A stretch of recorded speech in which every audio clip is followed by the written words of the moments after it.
Le téléphone, on ne sait pas pour des raisons, c'est déchargé. C'était mal placé. Le truc est mal placé. Sans doute. Mais je n'arrive pas à... On ne sait pas pour des raisons, c'est déchargé.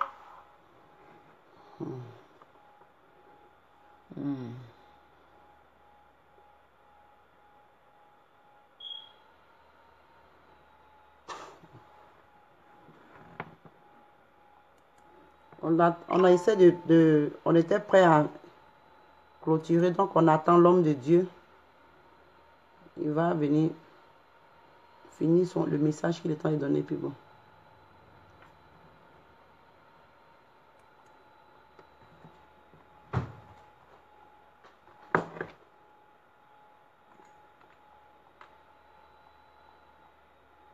Mon frère, ma soeur, les vendredis à partir de 19h, comme vendredi à partir de 19h, on intercède pour la Côte d'Ivoire.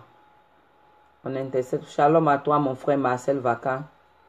On intercède chaque vendredi à partir de 19h pour la Côte d'Ivoire. Parce que le Seigneur a révélé qu'il va retourner le sol ivoirien sur la Côte d'Ivoire à cause des bergers, à cause des hommes de Dieu en Côte d'Ivoire.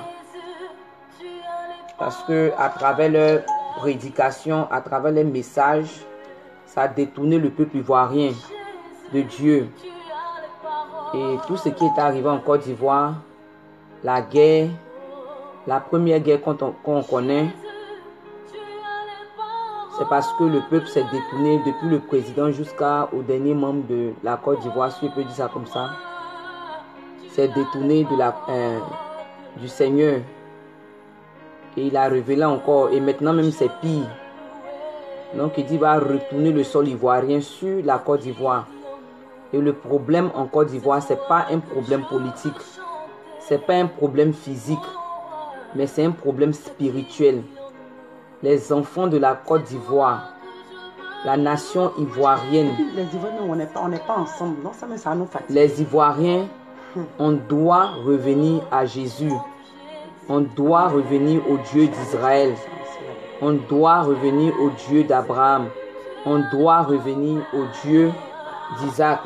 On doit revenir à Dieu. On doit revenir à Dieu.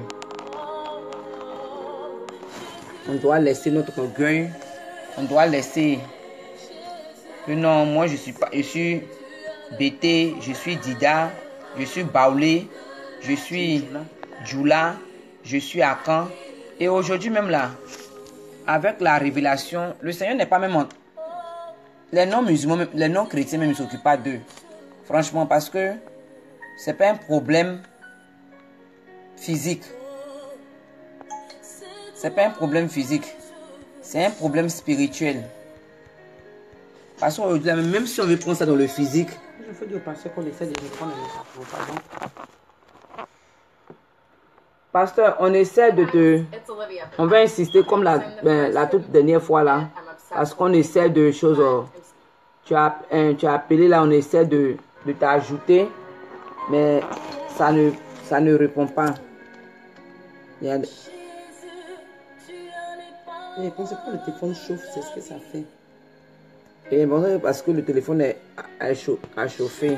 Parce que le téléphone s'était éteint, parce que c'était déchargé. Donc,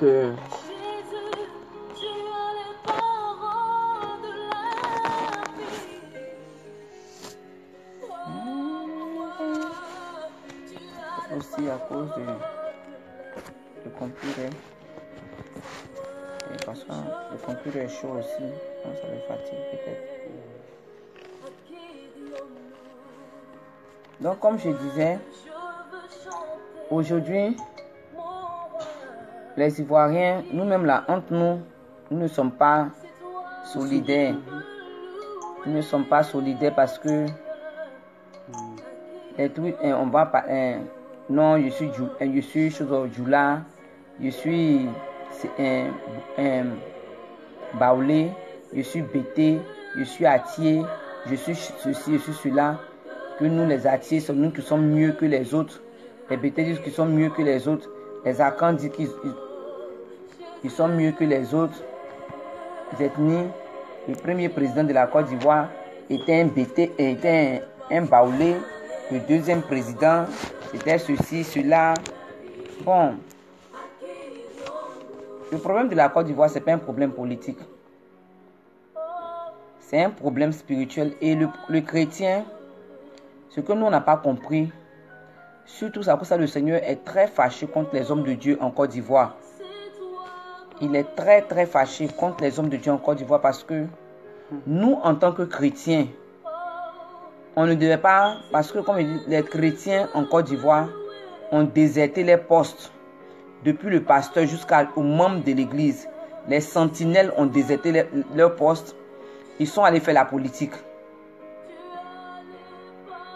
Ils sont allés faire la politique. Donc comme Dieu a vu que les sentinelles ont quitté les postes, ils sont allés faire la politique. C'était pas notre place d'aller faire la politique.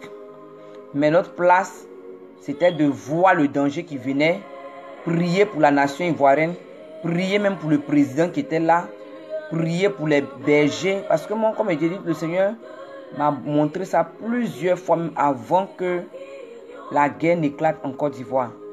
Le Seigneur m'a montré ça. En tout cas, il me montrait plus de 3 fois. J'ai vu que ce n'était pas le président même qui était le problème.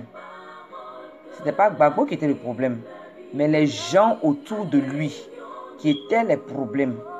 Ce sont les gens autour de lui qui étaient le problème. Et c'est ce que le Seigneur a dit. Ce sont les bergers qui étaient autour de Gbagbo qui n'ont pas fait leur travail. Ils n'ont pas été à leur poste. Donc ça fait que aujourd'hui, le Seigneur est très fâché contre la Côte d'Ivoire. Et depuis, on est en train de dire ça. Moi, comme je dis, il dit que même si tu ne veux pas venir, peut-être que venir sur cette ligne-là pour regarder nos visages, pour dire que oh, ces filles-là même là, elles racontent quoi. Mais au moins, prends ce qu'on a dit là, dans ton église, en tant que berger, dans ton église, en tant qu'intercesseuse, intercesseur, évangéliste, quel que soit le titre que tu veux mettre sur toi, prends ça, va dans ton église, qu'il y a 2 filles là, qui sont sur Facebook depuis un moment, le 16 décembre 2017, elles sont venues dire, une d'entre elles dit que le Seigneur lui a montré un rêve où, voilà ce qu'il a dit, qu'il va frapper les bergers en Côte d'Ivoire, parce que la Côte d'Ivoire, à cause des messages des bergers qui prêchent, les messages de la prospérité, les messages tu vas te marier, les messages de comment provoquer ta prospérité, comment provoquer ta bénédiction, comment gérer ton mariage, comment faire ceci, comment faire cela. En tout cas, rien de spirituel. Parce qu'ils sont dans la chair jusqu'à même ça dépasse. Et à cause de ces messages-là, le peuple ivoirien, la nation ivoirienne, beaucoup de chrétiens, même eux-mêmes y compris, même pour faire ces prophéties à 2 balles, comme je les appelle là, ils sont allés sous les bois verts. Ils sont allés sous les bois verts, prendre des trucs là-bas, aller sur la table de Satan pour prendre des gris-gris, pour prendre des trucs là-bas, pour venir opérer des miracles dans la maison de Dieu. Et Dieu est fâché. Il dit que le sol ivoirien est souillé. La première guerre, le sang des innocents. Et nous les chrétiens, on a une grande part dedans. Parce qu'on a fait la politique au lieu de servir Dieu. Les intercesseuses sont devenues des politiciennes. Les intercesseurs sont devenus des politiciens et des politiciennes. Donc, moi-même, ange, j'avais chargé ça sur ma tête, comme le foulard que j'ai porté en ce moment. Mais aujourd'hui, là, le chrétien n'a pas fait, on n'a pas joué. Comme je dis, les bergers n'ont pas joué le rôle qu'ils devaient jouer à ce temps-là. Et nous tous, on sait ce qui est arrivé en Côte d'Ivoire. Et aujourd'hui encore, c'est la même chose. Kakou Sévérin, le Seigneur a pleuré. Comme on dit toujours ici, on ne connaît pas la vie de Kakou Sévérin. Moi, personnellement, je ne le connais pas. À Abidjan, même là, j'ai entendu, c'est vrai que ça m'énervait. Mais à Abidjan, je n'étais pas évangélique. Donc, même quand j'entendais même les bruits aux 220 logements, quand il venait faire ses croisades, il était déjà fâché. Il dit, c'est trop de bruit. Ils sont en train de crier dans les oreilles des gens matin, midi, soir. Et ça, c'était dans la petite vie de fornication qu'il partait vivre. Hein. Ça m'énervait. Je ne connaissais pas sa vie. Je ne connais pas. Non. C'est-à-dire qu'il crie dans les oreilles des gens. C'est moi qui crie dans les oreilles des gens. Quand il était dans ma vie de fornication, quand il venait vers choses au 220, vers les blocs là, il venait là-bas faire ses choses derrière le commissariat là-bas. Venir faire ses croisades où les gens devaient recevoir peut-être la délivrance. Nous, on était dans nos petits donos chez nos petits gars, nos petites vies de fornication. Ah, c'est trop de bruit, on ne peut même pas dormir. Et tu as fini tout de suite de faire l'impudicité là. Donc, d'après toi, tu es fatigué, tu vas te reposer. Et on a vécu ces vies-là. Mais comme il dit, je ne connais pas sa vie. Mais il sait qu'une année, avant même que la guerre n'arrive en Côte d'Ivoire, avant que tout ce qui est arrivé, les troubles arrivent en Côte d'Ivoire, le Seigneur lui a montré. Le Seigneur a pleuré à travers lui. On doit revenir à lui. Et comme d'habitude, les Ivoiriens, on a minimisé ça. On a raisonné. Parce que surtout nous, les Ivoiriens, on aime raisonner la parole de Dieu. J'ai cherché la vidéo là que j'ai fait ça en live. On aime raisonner avec la parole de Dieu. Mais ça là, ça ne nous arrange pas. Bonsoir, ma soeur Viviane Flora. Bonsoir Viviane. Comment tu vas? Vraiment, le pasteur, il n'arrive pas à rentrer. Hein. Je ne sais pas comment on va faire ça. On a raisonné. On va donner encore 10 à 20 minutes. Si ça ne passe pas, nous, on va clôturer. On a tellement raisonné la parole de Dieu. Mais où ça nous a mené aujourd'hui? Où ça nous a mené? Et tout ce qu'on aime là, c'est l'orgueil. En tout cas, on a méprisé les pays voisins. On a méprisé les gens. En tout cas, l'Ivoirien, moi je suis Ivoirien, et puis on est fiers de dire ça. On est fiers de dire, oui, tu es fier d'être Ivoirien, tu es fier d'être Ivoirien. Mais qu'est-ce que tu fais pour ta nation? Aujourd'hui, là, c'est le moment d'être fier. Hein? On vient de venir prier. À peine même si les gens veulent se connecter. Et comme on le dit toujours, c'est pas peut-être pour minimiser ou bien pour mépriser, même pour parler mal peut-être même, mais le pasteur. C'est sévère, c'est pas bien.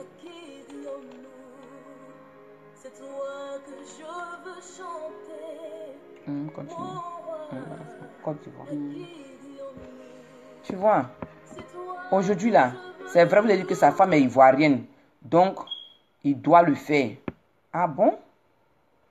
Prophétie sur la Côte d'Ivoire. Sa femme est ivoirienne, il doit le faire. Hein?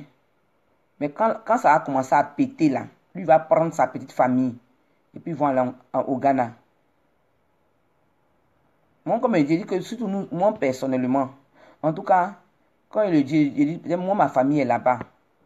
Mais ceux qui ont leur famille, et puis en plus ils ont l'air bien en Côte d'Ivoire. En tout cas, si tu es malin, tu vas venir intercéder. Et quand ça a brûlé là, et puis il y a des gens qui vont perdre gros même. Mais quand on leur dit de venir intercéder, vous priez, nous on est là, on regarde. Non, ils veulent régler ça dans la chair, c'est ça le problème en fait. D'autres même veulent prendre même ça. Beaucoup c'est d'entre pas- eux-même veulent oui, prendre prendre ça. La majorité prennent ça dans la chair. Et quand tu vois leur post même sur Facebook, ça fait pitié. Ça fait pitié. Ils prennent ça dans la... Non, moi, je n'aime pas tant. C'est pas une... On sommes arrivés aujourd'hui. Ça fait là. pitié. Ce n'est pas une histoire de ne pas aimer quelqu'un. C'est une histoire de pleurer pour ta nation. Pour que Dieu se souvienne de nous. Pour qu'il jette les regards de pitié sur nous. Sinon, si on veut s'asseoir pour regarder qui j'aime ou qui je n'aime pas là. Dieu aussi va se parler. Dieu aussi n'aime pas ce qu'on est en train de faire. Donc, il va Et nous puis regarder. aujourd'hui, ça là, j'ai dit, une fois, il disait ça tous les jours. Hein. Et Dieu même là, peut-être même ça il m'a montré le rêve et puis il m'a parlé. Puis il dit que les Ivoiriens, si on ne fait pas attention, Gbagbo va rester en prison pendant des années. Parce qu'il va mourir même là-bas. Et si on l'aime vraiment, en tout cas, ceux qui disent qu'eux sont prêts pour mourir pour Gbagbo, ils aiment Gbagbo là. C'est le moment de prier pour ce monsieur-là. Maintenant, le problème, s'ils ne sont pas chrétiens aussi, ça c'est un autre problème. Donc, il faut aller encore les évangéliser parce qu'il y a des gens qui ne connaissent pas Dieu. Et c'est le moment de prier, d'intercéder pour ce monsieur-là. Sinon, ne connaissent pas Dieu. C'est quand même il est parti en prison en 2011. En 2011, même 2012, si je ne me trompe pas. Ça fait combien d'années? Les années sont en train de passer. Monsieur, il prend de l'âge. Les années sont en train de passer. On a fait les choses dans la chair. Les années sont en train de passer. Les gens ont marché pour aller à la haie. Ils ont fait tout ce qu'ils veulent. Prendre les grands avocats, prendre tout. On parle. Personne ne prie. Et le diable attend et jouer non qu'il va sortir bientôt. Il va sortir bientôt. Sort Dieu, merci, hein. Il va sortir. Sans les prières. Non, moi je ne crois pas. Non, c'est ce que je dis. Moi je dis, sans les prières, Gbagbo ne va pas sortir. Dites que Ange a dit. D'ailleurs, on n'a qu'à dire ce qu'ils veulent dire. Mais sans les prières, sans la repentance, il ne va pas sortir de prison. Donc si on aime ce monsieur-là, si ce monsieur-là, en tout cas pour tous ceux qui sont ivoiriens, qui disent qu'ils aiment Gbagbo, ceux qui sont en train de remuer les choses que sur Facebook, se remuer sur Facebook, faire les vidéos, faire tout ce qu'ils veulent là. Si tu dis que tu aimes vraiment ce monsieur-là, prie. Il dit, peut-être que tu peux ne pas venir sur cette page-là. Les vendredis, ne viens pas. Mais tant que tu as l'occasion, tant que tu as l'opportunité, tant que tu as l'opportunité, tu as l'occasion. Ça bouge même plus. Oh là là. Tant que tu as l'occasion, tant que tu peux, dans tes moments de prière, arrêtons d'être égoïstes dans nos prières. Ici, on va voir. Arrêtons d'être égoïstes dans nos prières. Prends 5 minutes. Prie pour ta nation. Ça sert à rien aller sur Facebook. Prends 5 minutes. Prie pour la Côte d'Ivoire. Prie pour ta nation. Parce que quand la Côte d'Ivoire va brûler, moi je dis ça tous les jours, je dis que peut-être que d'autres, ils ont, comme ils disent ça, je dis c'est pas pour minimiser peut-être quelqu'un même pour dire quoi que ce soit. Mais nous-mêmes, surtout nous, quand on vient aux États-Unis, beaucoup sont rentrés avec le passeport ivoirien. Mais en Amérique ici, là, tu sais qui est qui. Et chacun, en tout cas c'est un petit pourcentage qui sont toujours dans la communauté ivoirienne. Non, les Ghanéens, eux-mêmes quand ils viennent ici, là, les Apolloniens, quand ils viennent ici, c'est là ils savent qu'ils sont Ghanéens. Beaucoup d'amis, c'est là ils savent qu'ils sont Ghanéens. Ils retrouvent les origines en Amérique ici. C'est pas pour mal parler de qui que ce soit, mais c'est comme ça, ça est. Pourtant, tout le monde en Côte d'Ivoire là-bas, on est tous des Ivoiriens. Mais quand on rentre aux États-Unis, en tout cas, moi, je ne connais pas peut-être les autres pays, l'Europe ou même tout ça là. Mais en Amérique ici, là, j'ai remarqué ça. Même, j'ai dit ça même une fois à une Ghanéenne, à une Apollonienne, elle a commencé à rire. Elle dit, ah, j'ai dit non, c'est la vérité. Quand vous rentrez ici, là, vous toutes. Et puis, ils passent le temps à poster les choses qui ne vont même pas avancer. Et puis, les Ivoiriens, on est en train de prendre ce truc-là dans la chair. Gbagbo en train de périr à la haie. Je répète sans dire que si tu aimes le président Gbagbo, en tout cas, si tu l'aimes, c'est le moment d'intercéder pour lui. Parce qu'on a pris ça dans la chair. Hein. Nous tous, on a pris ça dans la chair. Dis-moi avant. Quand tu dis à Alassane, tu n'as pas encore terminé de dire le haut pour commencer le Ouattara là. Je suis dans tous mes états, dans mon cœur là. C'est-à-dire qu'ils ont allumé un feu. La chaleur monte dans mon cerveau, dans mon cœur. Puis ça me brûle comme ça. Et c'est-à-dire qu'il ne faut même pas, je vais entendre parler de ça. Lui-même là, il ne faut pas mentionner son nom devant moi. Mais on a fait tout ça là. Est-ce que ça fait sortir le président? En tout cas, pour nous les chrétiens, c'est que si tu es un chrétien, si tu es un homme de Dieu, si tu es un Ivoirien chrétien, un Ivoirien berger, un Ivoirien serviteur de Dieu, servante de Dieu, que tu aimes la Côte d'Ivoire, peut-être même tu peux avoir ton parti politique, mais si tu dis que tu aimes Gbagbo, commence à prier pour lui, pour que le Seigneur même l'emmène à la repentance. Et comme je disais ça tous les jours. Je dis la Côte d'Ivoire, ça va prendre la grâce de Dieu. Gbagbo, pour qu'il sorte de prison là, ça va prendre la grâce de Dieu. Si nous les Ivoiriens, d'après nous, qui l'aimons main dans la main, on ne revient pas à la repentance, demander pardon à Dieu pour tous les propos qui sont sortis de nos bouches, surtout nous-mêmes les chrétiens. Nous les soi-disant chrétiens là, pour tous les propos qui sont sortis de nos bouches, pour la haine qui a pris notre cœur, pour la jalousie, en tout cas les méchancetés qui sont sorties, qu'on a nourries dans notre cœur par rapport à ce monsieur-là. Par rapport à la situation en Côte d'Ivoire. Si on ne se répand pas, on ne pleure pas, on ne s'humilie pas, on ne revient pas à Dieu, ce monsieur-là va périr en prison.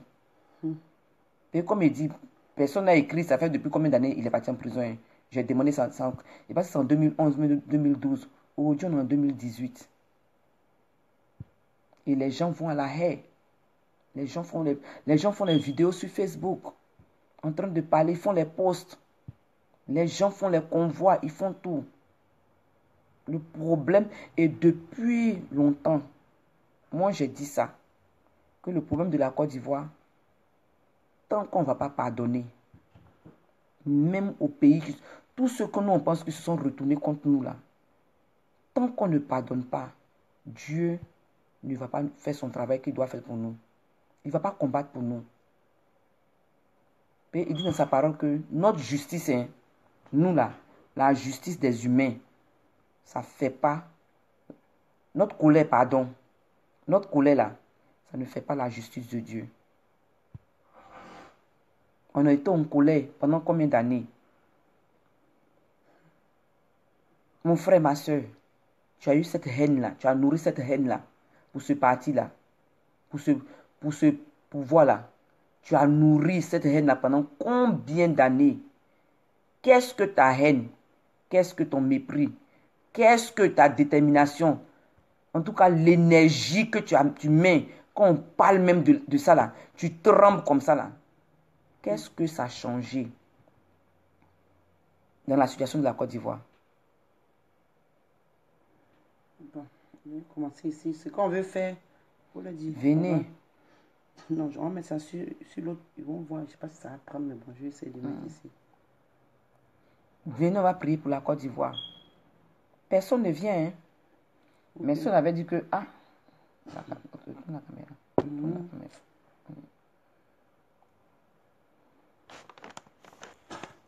On est en train de chercher les solutions pour que l'homme de Dieu connecte. Et puis, bon, il va faire la prière de clôture. Non, je ne sais pas si le pasteur veut relancer. S'il veut... Pasteur, si tu peux relancer... Si tu peux relancer... Et comme il disait plus tôt, aujourd'hui là, c'est un pasteur ghanéen qui a chargé ça sur sa tête. Même si peut-être que non, c'est un Ghanéen, la marine, sa femme est ghanéenne et ivoirienne, donc c'est normal. Donc bon, peut-être qu'il n'a rien à faire, donc à cause il est en train de prier pour la Côte d'Ivoire. Et ça c'est nous les Ivoiriens ça. C'est-à-dire on rejette, on minimise, on bavate. Quand quelqu'un d'autre prend ça au contraire, au sérieux, on trouve des raisonnements. Ah, ça passe pas ici. Hein. On va trouver quelque chose à dire. Je suis allé sur place. Ma soeur, peut-être qu'il doit fermer ça. Il va arrêter ça. Donc, il faut le dire. Je vais arrêter ça pour 2 minutes. Le live pour 2 minutes parce que On veut essayer, on va utiliser notre téléphone. Donc, s'ils peuvent tous se reconnecter, si grâce de Dieu, ils vont voir qu'on est toujours live, ils n'ont qu'à se reconnecter. Reconnectez-vous encore, reconnectez-vous si vous pouvez.